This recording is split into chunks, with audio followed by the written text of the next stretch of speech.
Olá, meu nome é Aline, eu sou médica, professora da disciplina de Medicina do Idoso da Universidade Federal do Vale do São Francisco e fui convidada pela TV Caatinga para falar um pouco sobre a dinâmica familiar frente a um diagnóstico de Alzheimer. É preciso falar de Alzheimer, pois a gente sabe que está havendo envelhecimento populacional e, consequentemente, vão aparecer condições de saúde inerentes a esse envelhecimento. Hoje, 7% da população brasileira é acometida pelo Alzheimer, mas a gente sabe que a probabilidade é de que isso dobre daqui para 2030 e a gente precisa, de fato, acolher esses pacientes dentro do âmbito familiar. Não se institucionaliza mais paciente idoso demenciado.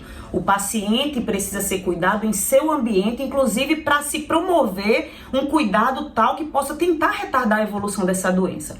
O Alzheimer, ela é uma doença neurodegenerativa, progressiva, incurável, que acomete majoritariamente aos idosos, né? E ela tem um curso progressivo que inicia-se com a perda da memória recente e de fixação, e ela pode evoluir a um estado tal que o paciente se encontre em estado vegetativo e com perda completa de sua autonomia e independência.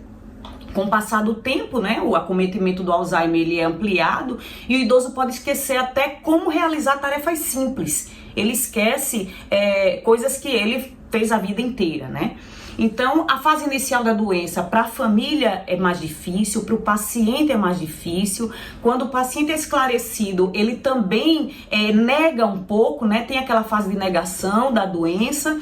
Então, o diagnóstico precisa ser feito precocemente, por isso que é tão importante que o idoso seja acompanhado por um médico de confiança, pois se ele apresentar qualquer indício de perda de memória recente, ele vai ser investigado e vai ser instituído uma terapêutica que temos disponível, né, que envolve a interdisciplinaridade, inclusive medicamentos que têm o intuito de retardar a evolução da doença.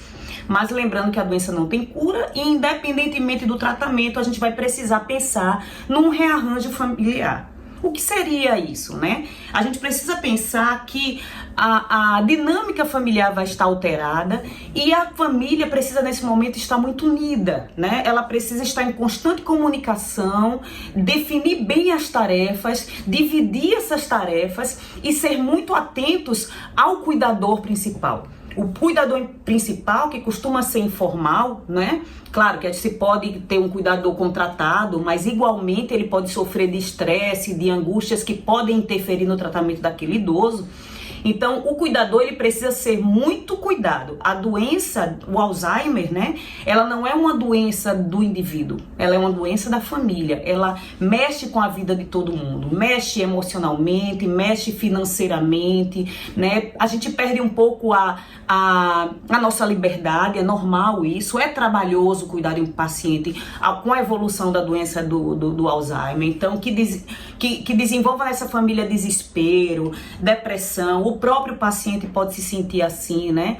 A progressão da doença, de acordo com o comportamento nesse paciente, pode evoluir com alterações de comportamento e depois o paciente vai ficar completamente dependente.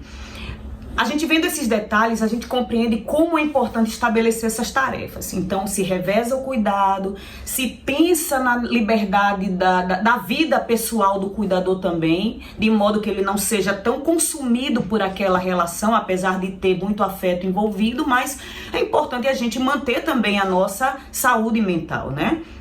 O cuidado, o ato de cuidar de um doente de Alzheimer, o ato de cuidar por si só requer a gente ter uma visão de querer o bem para o outro. Então, o cuidado, ele envolve uma relação de carinho, de amor, de compreensão, né, de resiliência.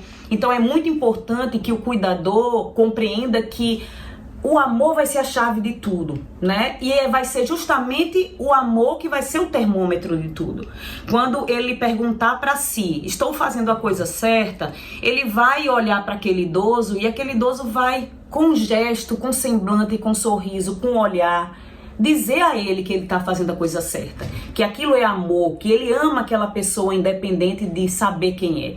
né? Então, isso é muito importante porque a gente vai estabelecer com o idoso, num momento de tanta dificuldade, de tanta fragilidade, uma conexão muito intensa. É aquela hora da gente devolver àquele paciente todo o carinho, todo o cuidado que nos foi dispensado outrora.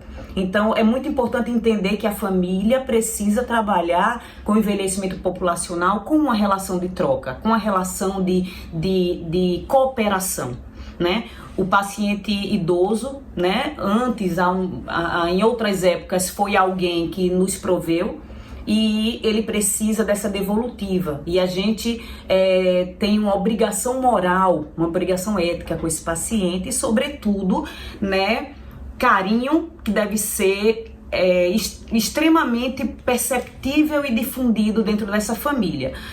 Aposte no afeto. Eu acho que essa é a mensagem para toda família que passa por uma situação dessa. O amor vai ser o grande termômetro de toda essa relação.